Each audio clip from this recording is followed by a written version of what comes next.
Little Red Riding Hood, from the wolf's perspective. The forest is my home. I lived in it and took great care of it. I tried to keep it tidy and clean. On a sunny day, while I was cleaning the rubbish that one camper had left, I heard steps. I jumped and hid behind the tree. I saw a little girl walking down the forest trail carrying a basket. I immediately was suspicious of her, because she was dressed a little strange, with a covered head as if she wanted to hide from someone. I asked her who she was and what she was looking for here. She told me that she was going to her grandmother's house to give her lunch. She looked like an honest and good person, but she was still in my forest, and she seemed suspicious to me with that strange hat. I said it was dangerous to go alone through the forest, but she only rudely told me that it was not my job and continued along the trail. I ran to arrive at her grandmother's house before her. I told the good old woman what happened and she agreed that her granddaughter needed to be taught a lesson. At first, she agreed to be out of the house until I called her, but then we decided for her to hide under the bed. When the girl arrived, I called her in the bedroom and in the meantime, I dressed in her grandmother's clothes. The little girl entered and immediately commented on my big ears.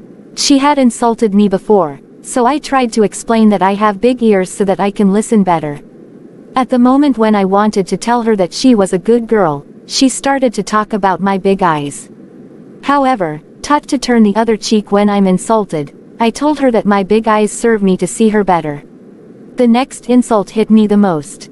I could not believe how this girl apparently so lovely hid such antipathy in herself. I am aware of my problem. I have big teeth, but what can I do? And the girl commented on their size too. I knew that I needed to control myself, but I jumped out of the bed and started to growl, shouting that my teeth serve me to easily eat her. Now to be honest, no wolf would eat a little girl, everyone knows that.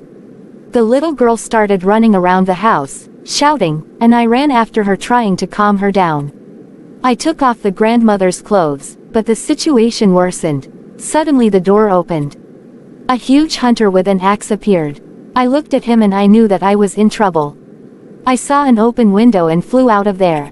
I would like to say that this is the end of the story, but the girl's grandmother never narrated my version. After a short while, rumors began to circulate that I was a bad and antipathetic wolf.